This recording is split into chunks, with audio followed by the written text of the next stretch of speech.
Hello everyone and welcome back to my opinion. And in this video I'll be previewing the World Cup clash between India and England.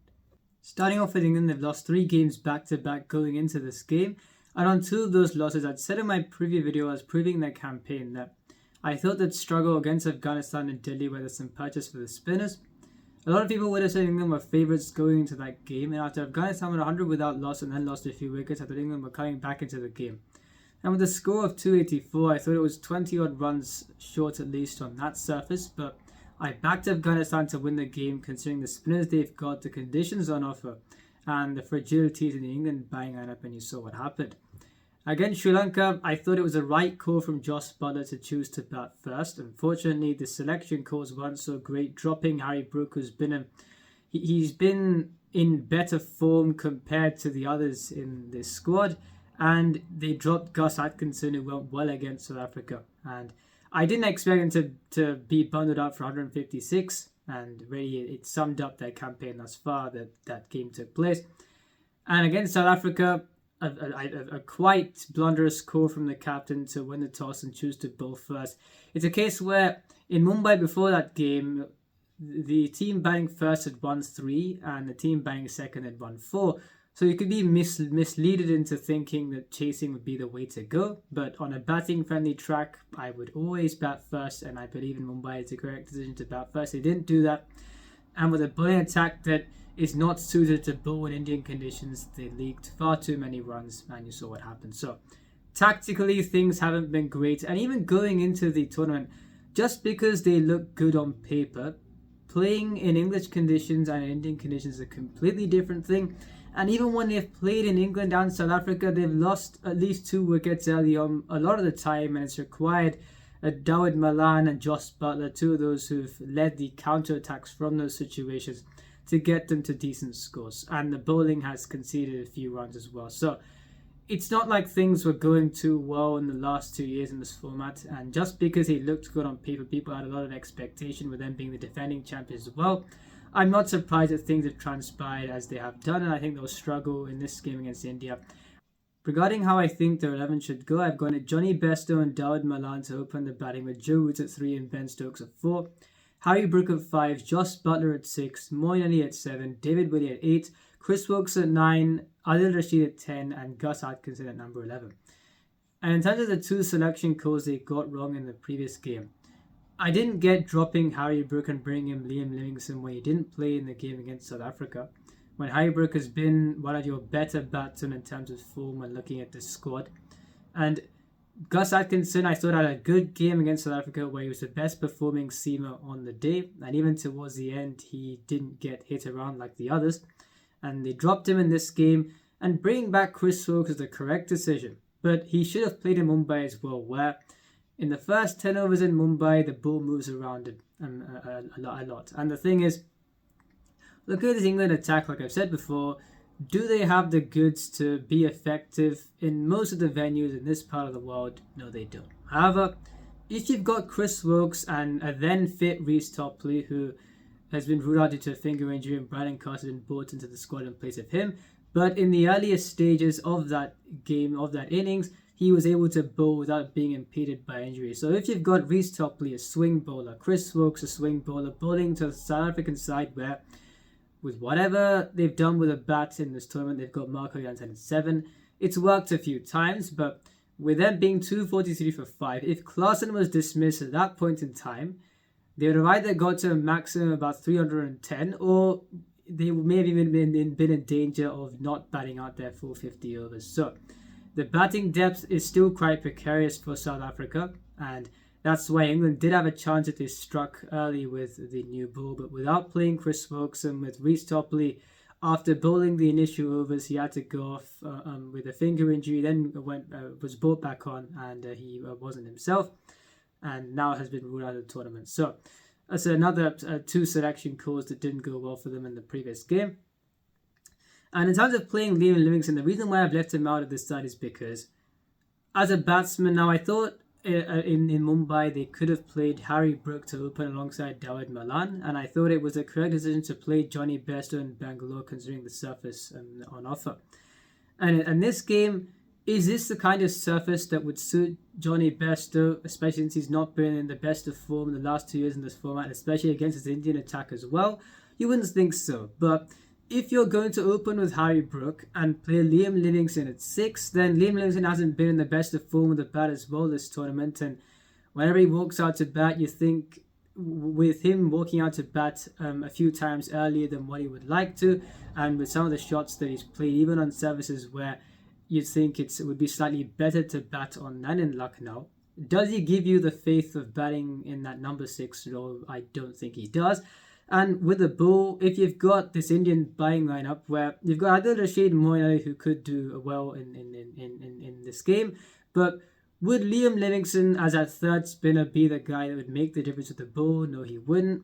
With a bat against this attack and on this surface, would he make a difference? You wouldn't think he would. So if you play him on the side ahead of Harry Brook, if you play him on the side ahead of Johnny Bairstow, you're only weakening your batting and not necessarily strengthening your bowling. So that's why I've gone with the top 7 that I've gone with. Moeen Ali didn't play, I think, in Mumbai, and I didn't understand the decision at all. They were dropping 3 of their all-rounders, and they paid the price. Who have to play in this game. Given the surface on offer, there'll be purchase for the seamers and for the spinners, and batting will be difficult throughout the innings. And that's why I've gone with Chris Woakes to play this game. He should have played in Mumbai, and I think he should play here. On the seamer to bowl with him with the new ball, you've got David Willey, and apart from him, you've not got much of an option because Mark Wood has been going for runs whenever he has bowled, and I don't think he'd be bowling with a new ball in this case.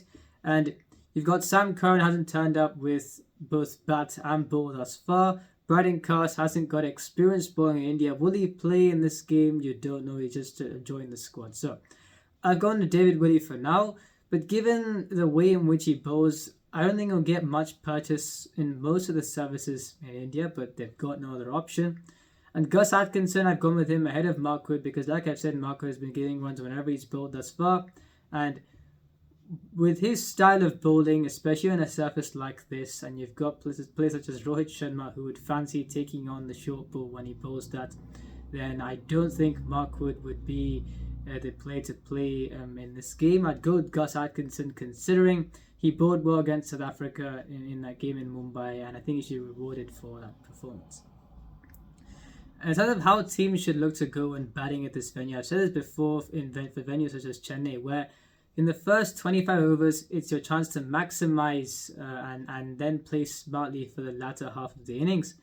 The teams will look to get about 130 odd runs in the first half of the innings. And you've got players such as Johnny Bairstow who can look to attack up front. He hasn't been the best of form in this format for the last 2 years, but he'll have to be good in this game.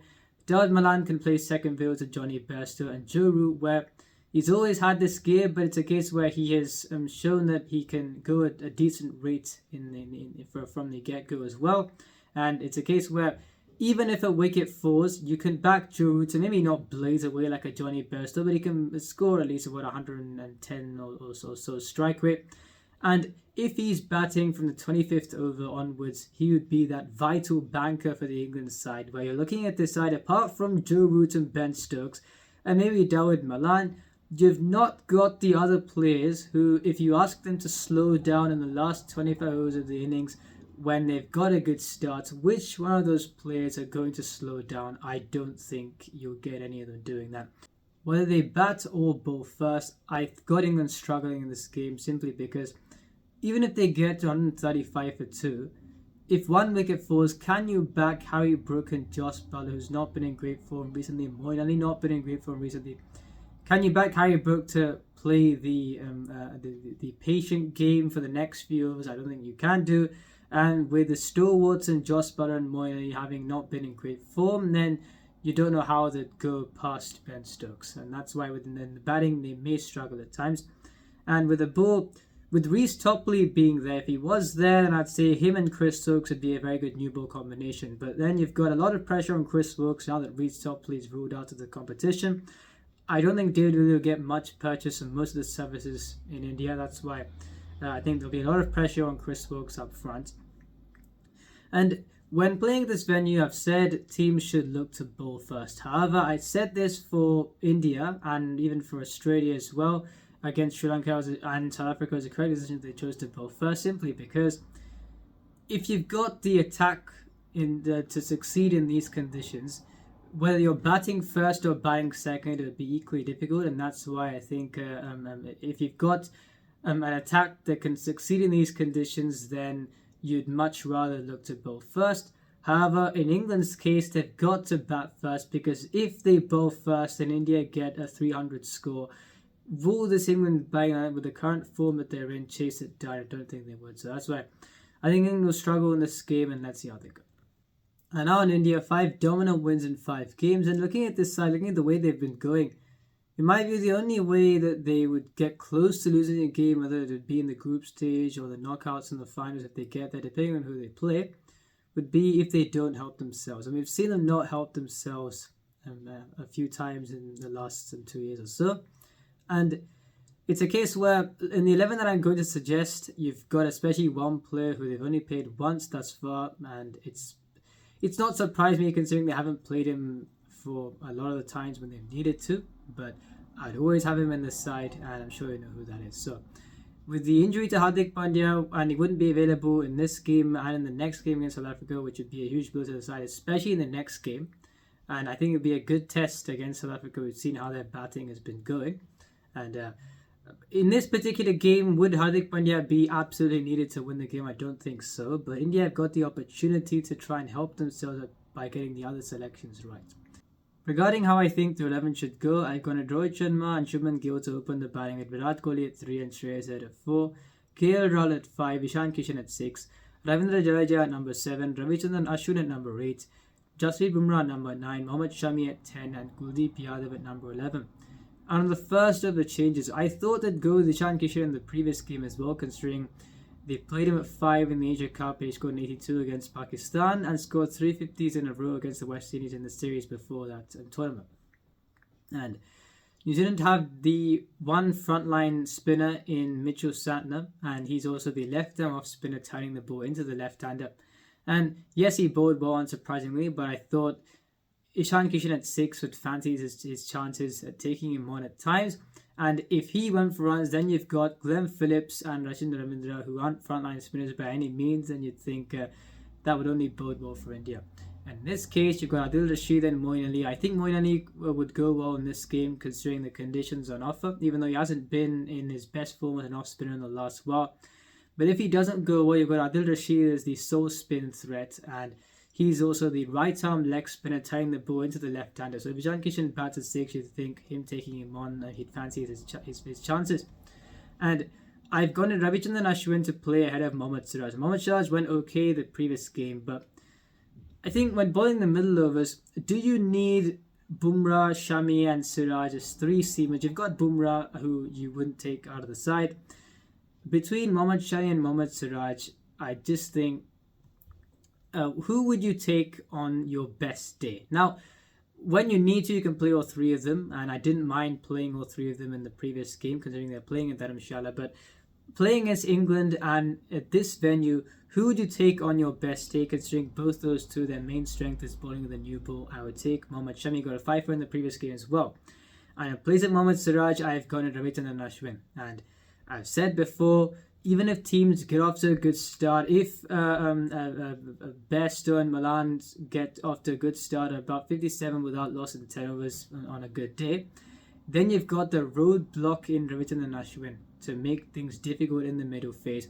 And especially after the 25th overs, even if England are 135 for 2, Ashwin, Jadeja, Kuldeep Yadav, Jasprit Bumrah, Mohammad Shami, that is some attack to deal with, and you'd think with the nature of their batting lineup, they would struggle to deal with that. So I've got Ashwin to play in the side. Will they play him? Maybe not, but it's a huge miss if they don't play him, especially against this team in these conditions. But I'll always be suggesting to play him. He's a match winner.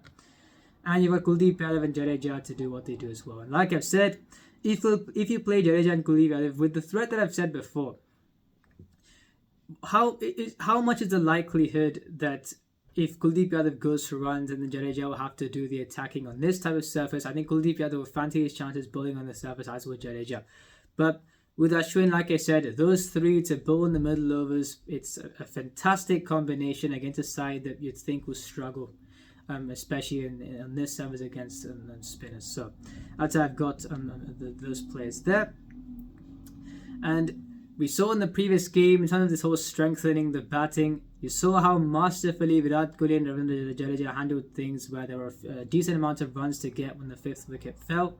Jadeja, who hasn't been at his best for form in ODI cricket or in Bible cricket in general with the bat in the last couple of years or so, you saw what he did in that game, and it shows that in India, and I've said this in the video reviewing that game as well, backing number 8 and below to do the job of the top order and bailing you out will not work. And even if you play Ravichandran Ashwin, you've got a case where it only adds to your batting at 8, and you won't have to rely on him much, because like I said, if you've got the top 7 that India have got, even Hardik Pandya, when he was playing, only faced 8 balls thus far. Jadeja only batted for the first time in the previous game in 5 games. So that's how well this batting lineup is doing. So you shouldn't go for batting depth at all. Just play your frontline bowlers, and you've got Jadeja at 7, who's also a frontline bowler, and you've got the top 6. And that's how India should go for things in this game and for the rest of the tournament as well.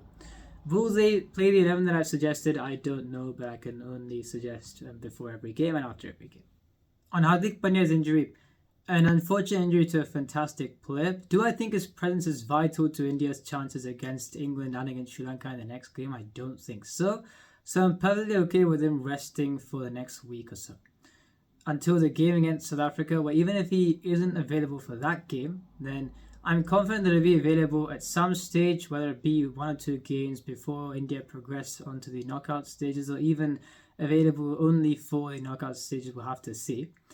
In terms of calling up a replacement, India, or a source has said that they will wait, and it's the correct decision, because in terms of a seam bowling all-rounder who's more of a batting all-rounder, there is no one to replace Hardik Pandya. He's the most irreplaceable player in this squad, and maybe even in the tournament.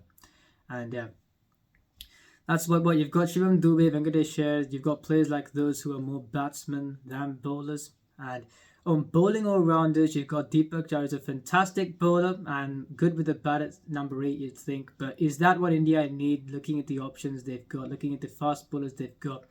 Do they need another outstanding fast bowler who probably won't play? No, they don't. So even if Hardik Pandya isn't fit, you've seen what Australia have done, where Travis Head is still in the squad despite the fact that he isn't match fit. That's what India should do, because if you've got irreplaceable players, then there's no point ruling them out and bringing someone in who isn't going to play. So that is on that. So the most irreplaceable player in this tournament, unfortunately, he's got an injury that I don't think is as serious enough to rule him out of the tournament as of now. I hope it isn't, but it didn't look as serious in terms of ruling him out of the tournament, but it is a grade 1 ligament tear, and we'll have to allow that time to heal. So I wish him well, and I think for the next 2 games India will be fine.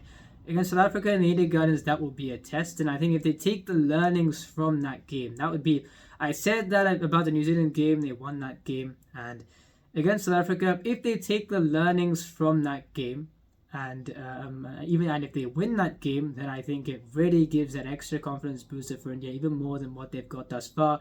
They beat New Zealand for the first time in 20 years in an ICC event, and if they beat the South African side with the way their batting is going, then I think they should be okay. I mean, they're more than okay. Now I think they'll be well on their way to doing something special in the tournament. They aren't already, and like I said, South Africa have got their weaknesses as well. I'll get to that when I preview that game. But right now, Hardik Pandya taking rest is the best way forward for India in this tournament. And so yeah, let's see how this game goes. And I think India will win this game. If you enjoyed the video, please like, subscribe, share with your friends. Remember, this is my opinion. What's yours?